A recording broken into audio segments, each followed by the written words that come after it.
Meus irmãos, Pai do Senhor Jesus, mais uma vez estamos aí para o pão diário.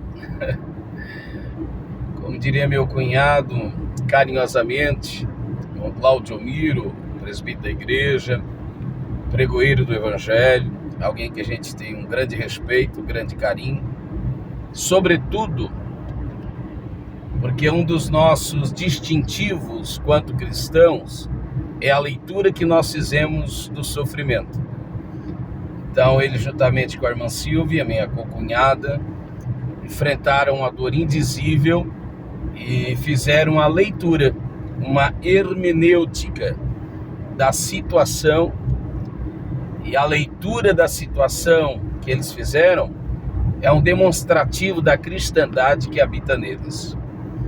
E, dentre muitas outras qualificações, meu cunhado é um cara extremamente feliz, né? E essa felicidade, ela transborda as margens. É possível ser contagiado. Na verdade, é impossível não ser contagiado, né? Cláudio Miro é um sarro, literalmente. E uma vez ele disse-me, né? Não é pão diário, é pão de minuto. Então, assim, estamos pensando Bíblia, viajando sempre, né, na estrada, pensando Bíblia, e é uma maneira de otimizar o tempo. E agora eu direciono-me a um outro alguém que eu tenho um grande respeito também, que é o evangelista Simão Regis, atualmente, até onde é do meu conhecimento, residente da cidade de Santa Maria, no estado do Rio Grande do Sul, mas eu o conheci pessoalmente em São Leopoldo. E ele tem uma frase que é otimizando o tempo. Ele faz desta frase filosofia de sua vida. Então vamos lá, vamos pensar a Bíblia, né? Pão de minuto, pão diário, como você bem entender. Atos dos Apóstolos, que eu prefiro nominalmente chamar de Atos do Espírito Santo, é assim chamado porque pode-se dizer que há dois apóstolos, entre outros, que destacam-se na historicidade deste livro. Pedro, possível e provavelmente até o capítulo 8 está em grande destaque. Capítulo 9 a seguir, o apóstolo Paulo toma a dianteira, e Pedro ainda tem alguns relances em que ele é dignamente também honrado e aqui citado. Mas Atos dos Apóstolos, capítulo de número 9, vai dizer-nos assim no verso 15: a argumentação de Deus a um profeta por nome de Ananias. Deus diz o seguinte acerca de Saulo: disse-lhe, porém, o Senhor. Deus sempre tem um porém. Disse-lhe, porém, o Senhor: vai, não questiona, é imperativo, vai, é absoluto, não é condicional, vai, não te mandei questionar, né? Quando se questiona muito, obedece-se pouco. Vai, rapaz, vai, porque este pode não ser para você, mas para mim, disse Deus, é um vaso escolhido. Bom, se é para Deus um vaso escolhido, indiferentemente do que você pensa, do que você diga, julgamento que você faça, a palavra final, o ultimato, a palavra cabal de Deus acerca de todo e qualquer indivíduo é do próprio Deus. Então vai, porque para mim é um vaso escolhido para levar o meu nome diante dos gentios e dos reis e dos filhos de Israel. E mais, eu lhe mostrarei o quanto há de padecer, ou deve padecer pelo meu nome. Então, Paulo está converso a Cristo, e ele está orando a Deus. Aqui ainda, Lucas o nomina como Saulo, né, que é a forma... Enfim, a forma grega de se chamar Paulo. O nome é o mesmo, ok? Paulo e Saulo. Alguém diz que é grande, pequeno. Eu creio que é mais uma questão linguística. Enfim, na verdade, seu nome, Saulo, como a gente bem sabe, ele tem como radical, né, como raiz, Saul, que é o primeiro rei de Israel. Sendo ele da tribo de Benjamim, tanto Saulo quanto Saul. Enfim, Paulo, Saulo, é o mesmo indivíduo. Está converso a Cristo. O Senhor vai falar com o profeta por nome de Ananias. E é interessante porque o Senhor aparece ao apóstolo Paulo e Paulo não questiona. O Senhor vai falar com Ananias e Ananias questiona. Que coisa, não? Que estado que está o profeta? Mas isso é uma outra história. E o Senhor vai convencer Ananias de que o Saulo, outrora perseguidor, como está na epígrafe, vai tornar-se perseguido, e que este Saulo, uma prova pela qual ele está orando, ou melhor dizendo, ele está crente, é que ele está orando. Então a vida de cristandade, a vida devocional, a vida de oração, a vida de entrega sem relutância, são indicativos de que alguém está converso a Cristo. O Ananias tenta argumentar, tenta lembrar o que Deus já perdoara. Isso é terrível, porque Deus não dá trela para esse assunto. Algumas pessoas, parece que tem mais prazer em enaltecer as obras do diabo do que enaltecer as obras de Deus. Fazem mais apologia ao cão do que ao cordeiro, ao leão da tribo de Judá, Jesus de Nazaré. Ao invés de Ananias deleitar-se em Deus e alegrar-se em Deus por aquilo que Deus tem feito na vida desse Saulo, o Ananias vai enaltecer o que o cão fez. Esse cão fez isso na mão esse cara na mão do cão, o cão fez isso, fez aquilo.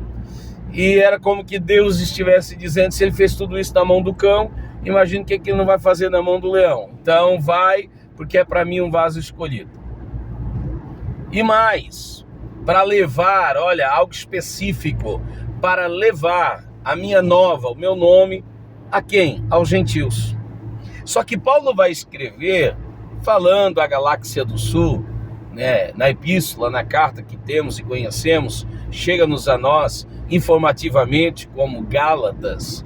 Paulo vai falar da sua religiosidade, hebreu de hebreu, vai novamente, nominadamente, ele vai de uma maneira específica também fazer o mesmo quando escreve Filipenses, capítulo 3.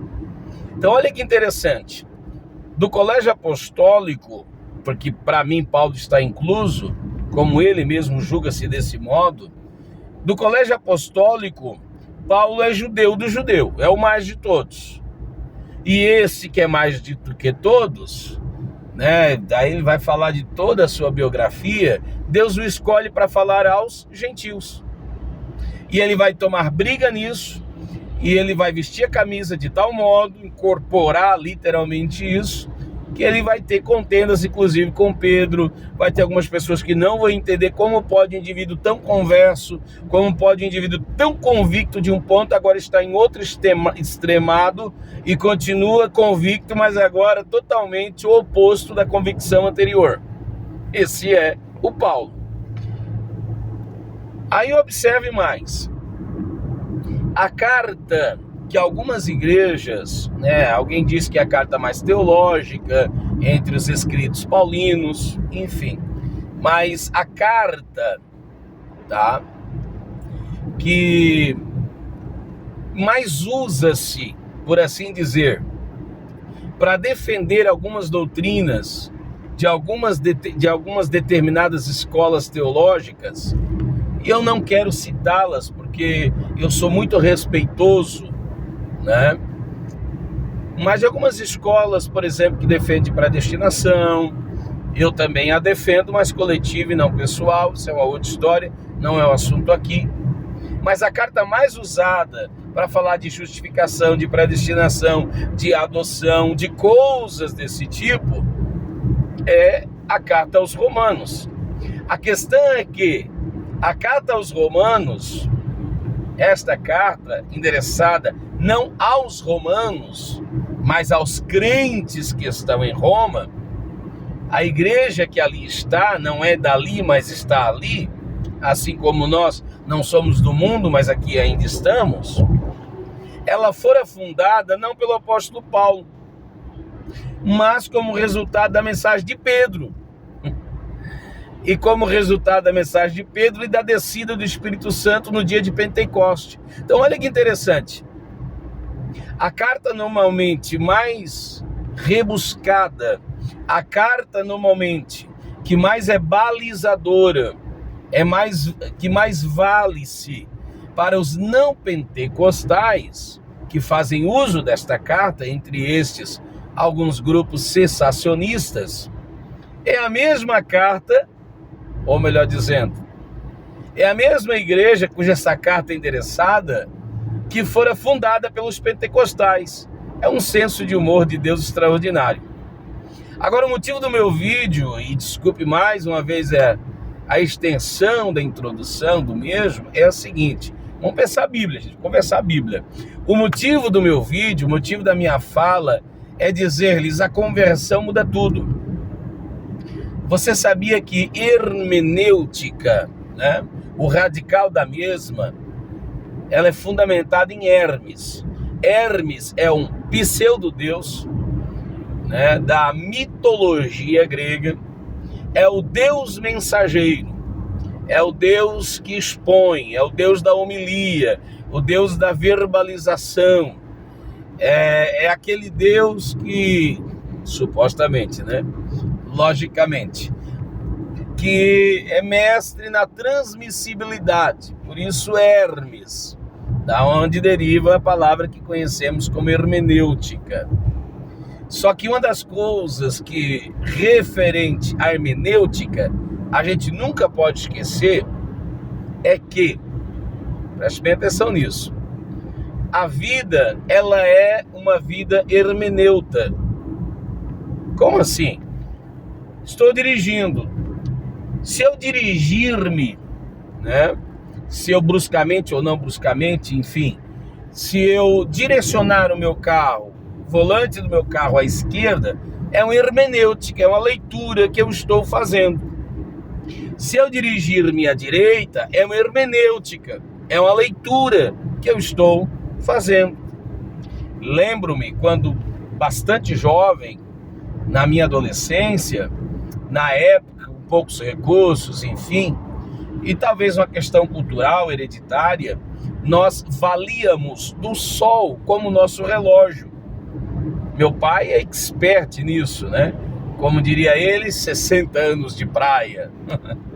Então, assim, eu lembro-me que nós pescávamos, né? Pescamos ainda de quando em quando, mas assim com mais frequência. E o pai dizia: deve ser X. Tá na hora do almoço. Mas como é que você sabe disso? Na época nem celular tinha. E hoje que tem, ele não leva para o mar que tem medo de molhar. E relógio, enfim, pode ser a prova d'água, mas não é a prova porrada da pesca, né, do serviço. Então, como é que alguém se situa? Ele faz uma hermenêutica. Ele olha para o sol e, por intermédio do sol, ele tira dali, extrai dali uma informação. Tudo na vida é hermenêutica. Você faz uma leitura. Eu disse aqui no início do meu vídeo que um dos nossos distintivos como cristão é a leitura que fizemos do sofrimento. E eu destaquei aqui o meu cunhado que perdeu sua filha, consequentemente minha sobrinha emprestada. É uma coisa que a gente não quer remeter novamente a ideia. Mas a leitura que ele fez, a compreensão que ele teve. Enquanto muitos em situações semelhantes desesperam-se da vida e trazem problemas a si e a outros tão terríveis, ele conseguiu, embora fosse um pai apaixonado, assim como um cunhado, uma mãe apaixonada por aquela filha, ele conseguiu fazer uma leitura correta da vida, que eu não sei se eu teria a mesma capacidade. Mas a questão é a conversão. Tudo isso para dizer-lhe, a conversão muda os nossos conceitos, sobretudo no singular, o nosso modo de enxergar a vida. Paulo tem uma visão, e cada ponto de vista é a vista de um ponto. Paulo tem uma percepção da religião. Paulo está circunscrito àquilo que ele entende, quando ainda Saulo. Mas agora ele é converso a Cristo. E aquilo que ele guerreou contra, ele vai guerrear com o mesmo ímpeto agora a favor. Então, desculpem-me dizer-lhes isso, mas é meio complexo acreditar numa conversão que não se opõe. John Stott escreve um livro que eu já o li 2 ou 3 vezes, até por ser um livreto, que é O Discípulo Radical. Então, o discipulado é radical. Não dá para ser meio discípulo. Não dá para ser meio cristão. Não dá para ter meia fé. Não tem como eu aceitar ou pregar meia verdade. É radicalismo, gente. Vai confrontar? Vai, mas é radicalismo. É abraçar uma coisa e rejeitar a outra? Sim, não tem como. Querer abraçar tudo é não abraçar nada e nem ninguém. Então, desculpe. Eu sei que hoje fala-se de uma maneira mais light, seja lá como for, né? Outros já dizem que é os cristãos Nutella. Eu não quero ficar aqui nominando nada e nem dividindo uma nada, né? Raiz e Nutella ou coisa do tipo. Mas verdade seja dita, existem coisas que é radicalismo mesmo. E a conversão, ela muda tudo.